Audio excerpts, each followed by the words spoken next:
Tomorrow, tomorrow, tomorrow. The time will reveal it all. Why? Because the truth will come to light. Tomorrow is going to confirm, will this channel become ultra bullish or ultra bearish? The only reason is because of CPI or inflation, guys. The data comes out tomorrow, 8:30 Eastern Standard Time, right? So you should probably watch it or keep your eyes peeled, and we're going to talk about it in today's video. Now, people are trying to front run this news, but others are saying, hey, maybe you guys want the data to come out first, then make a decision.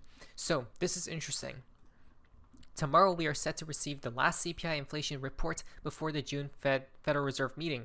Expectations for May's core CPI number have been rising, now up to 2.9%. I was like, wait, I'm like, no, this is a joke, right? Wait, what's going on? So on this betting markets, people are now betting that, hey, inflation is going where? Nowhere but upwards, guys. The same way Bitcoin has been going for the past several weeks. How? Inflation at 2.9%, people are betting that it's going to be at that level, guys. Okay, tomorrow when the report comes out, some are saying that we may rise a bit, and the thing is, guys, if inflation comes, I think the previous number was 2.3%, okay, year over year. If inflation comes above that number, by the way, it's bad news bears. That's all I have to say. If it comes below, we need inflation to go down, okay, to come down, guys, to 2%. That's the Fed's target. If inflation comes down, right, below expectations somehow, some way, the markets are going to create new all-time highs like never before. XRP will explode. I repeat, just watch for tomorrow. Whatever happens will dictate where the markets will go next. If it comes higher, though, like around these levels, guys, this would mark the first increase in core CPI inflation since January of 2025, right? Jerome Powell is literally about to implode if he sees inflation rising, guys. He's not... I wonder what Jerome Powell is going to say tomorrow, right? Because a lot of people are saying that it's going to be higher. How's that even possible, though, right? Is inflation heating up again? What? Now, what's fascinating is people in the comments, such as Trueflation, guys, are saying that, hey, inflation isn't actually at what, 3%, 2.5%, whatever it is that's going to come tomorrow. It's actually under the Fed's target, right? At the dollar or at the 1 point region, guys. So we are one bad print away from Powell losing control, right? He's literally, his mind is going to explode, guys, right? If we do go higher. Now, someone else pointed out down here, maybe a VIX pop if it surprises. That's interesting. That reminded me, I haven't checked this chart in so long. Okay, I haven't checked this chart in so long. Now, this is the volatility of the S&P 500, guys. Okay, it's the volatility index. And basically, when we see this pump crazy, right? When we see this pump crazy, the volatility strikes in the stock markets, and the stocks plummet or dump, right? When this rises, its inverse, stocks go down. Okay, so that's so odd. I'm like, wait, let me check this chart, and I did. I drew all these lines a long time ago, guys. Okay, we're literally at support right now. We're literally at support. We're testing support. We need this thing to come down, right? If inflation comes lower than if inflation, the inflation number report goes lower, this thing is gonna go down, right? But if it doesn't and somehow it comes higher, it's gonna explode back up, guys. Which, again, tomorrow dictates everything. I repeat, if inflation comes higher, okay, than the previous month, whatever it was, I think it was 2.3%. So if it comes higher than 2.3, it's going to be bad news, and I think XRP will create a new all-time low. Or it's it's going to go under like 160 cents. Not tomorrow, but in the coming like maybe month or two, right? So we have to pray and hope that inflation is going lower. I don't know how. I thought I was dreaming when I seen that prediction, right, from that betting market. Now, this is interesting. Elon Musk deletes post saying President Trump's tariffs will cause a recession in the second half of this year. So I'm not going to forget this call. Not at all, right? Definitely not. What I am going to do is say that this is odd that he deleted it. Why did he? Right? I'm guessing they want people to become bullish. Now, today was all about the tariff talks, right? So major. This week is going to be explosive. Next week is going to be even crazier. Jerome Powell is going to be on one. You guys ready? Justin, United States and China agree in principle on framework for a new trade deal after 2 days of talks in London. So supposedly this went well. The United States Commerce Secretary Lutnick says trade talks with China are going well and it will continue all day, right? Then, if needed, the talks could go into tomorrow, right? But I believe inflation is much more important than this, right? Than the trade deals and whatnot.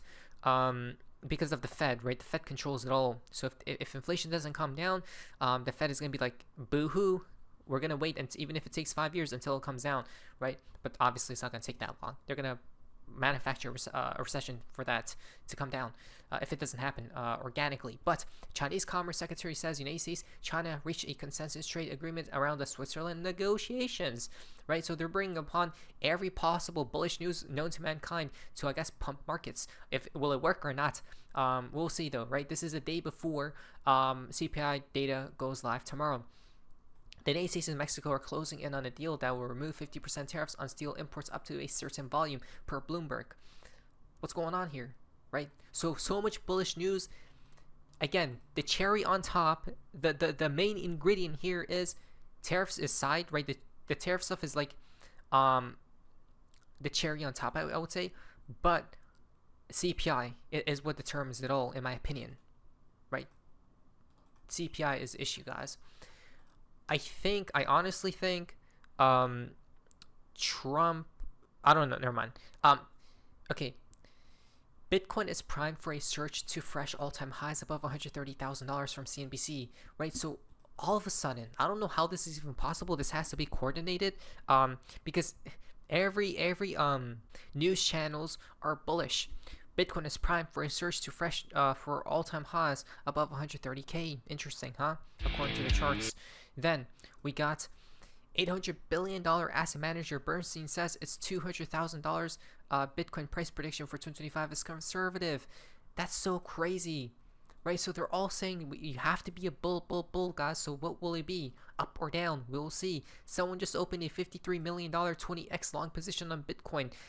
Everyone's longing to their heart's desire. Another whale just opened a 13 million Bitcoin long. If you're longing, you have your money on the table, and it's very risky, right? Which is why you have to be ultra bullish to long. And with this much money is insane. Not to mention, someone just opened a $300 million long position on Bitcoin. How is that even possible? I don't know, but they're in the profits right now. Their entry is 108K, so they're safe for now.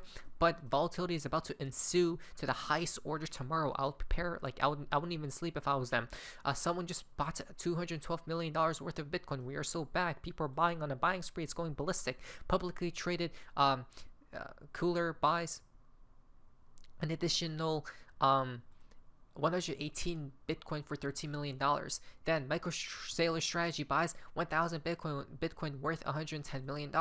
Then GameStop purchased 4,000 or 5,000 Bitcoin between May 3rd and June 10th. Is that why we're rising? Exactly. So that's why. So the money has been flooding in like never before any of these external events take place, because they're either front running, they're in the know, or they're trying to trick everyone and then they're going to dump it, right? And for us to be their exit liquidity, it's going to be one of the three. It could go any way, in any direction here. Tomorrow will tell it all. Tomorrow, pray. And if inflation does go higher, Jerome Powell is literally going to explode, guys. Fidelity buys 1,585 Bitcoin. Flows are back. It's insane money is flooding into Bitcoin. BlackRock buys 1,000 Bitcoin, right? So why is this the case? I'm guessing is because they think it's gonna go higher, even it doesn't matter if inflation comes lower or higher. A French company, the blockchain group, raises 300 million euros to buy more Bitcoin. What's going on here? $10 trillion VanEck reports $7 billion of Bitcoin exposure. This is wild. Then all of a sudden, they will pump it at some point in time, because there's like $10 billion worth of shorts to be taken by the exchanges at 115K. So what's going on with Bitcoin exactly? So let's talk about it. Here's my analysis, guys. Crazy, right? We're like trying to battle this. We're battling this level right now as we speak, guys, where it held resistance so much and it held support all these times, right? We're above it. It should hold support, hopefully. I guess it all depends on tomorrow, so it doesn't matter about anything, right? Because tomorrow is an external event. It all depends on tomorrow, guys. But for now, if you want to be bullish, which Bitcoin is bullish because we're above 109k. If we're above 109k and change, right, above 109k and $300, very bullish, very bullish. The next resistance will be at 117k to 120k. But if we do go below that level, the next support will be at around 104k, right? So prepare. But I think if Bitcoin hits or goes around like this level, guys, about 111k and change, yeah, we're gonna go to 120k. It will be activated for 120k, guys. Okay, so that's my analysis. Tomorrow's gonna be very interesting to see what happens, right? I'm not sure myself, but no matter what happens, guys, right, for the entire market, we're not at the top. We will not be at the top from Benjamin Cohen until historically the Bitcoin market cycle top is in when the 200-week SMA moving average crosses the prior all-time high. Something to keep in mind. Do you guys understand? Even if inflation comes bad or whatever, right? The data, it doesn't matter because on the weekly charts for Bitcoin, what do we see here? Well, basically, yeah, let's say inflation does come bad, right? We dump, we pump. It's as simple. No matter what, guys, because Bitcoin doesn't top out until this moving average, the white line, goes above the previous all-time high. Look at that. The top, next one, next cycle, white line went to the previous all-time high. The top occurred right there. So when this line goes like this, right? So the prediction or the trajectory is to, let's see here. It depends how fast Bitcoin rises, though. I'll say Q1 of 2026 or Q2 of 2026 is where Bitcoin will top. That's odd because the red alert told us to hold until 2026. I think 2026 honestly is going to be the most explosive year. We haven't even seen anything yet. I think this is a year where they're setting the stage, where they're going to start money printing like never before, where they're going to bring inflation down, right? Where all these external macro factors will be cooling off or relaxing. And then they're going to explode literally everything end of this year, or I think next year, early next year, is my opinion. But tomorrow will tell it all. Tomorrow is truly the real deal, guys. I'm prepared. I hope you are. And if inflation does come down, all I'm going to say is prepare for new lows coming for Bitcoin. Not for Bitcoin, but for XRP 100% because of XRP versus Bitcoin pairing here. Not tomorrow, but in the coming weeks if inflation is bad. But if it's good, we're rising. That's it. That's what XRP needs, is inflation to be good, going down, guys, and that's the catalyst which will explode everything. So I guess time will tell. I'm going crazy. Okay, guys, that's it. Please like this video and prepare for tomorrow. But anyways, that's all. See you.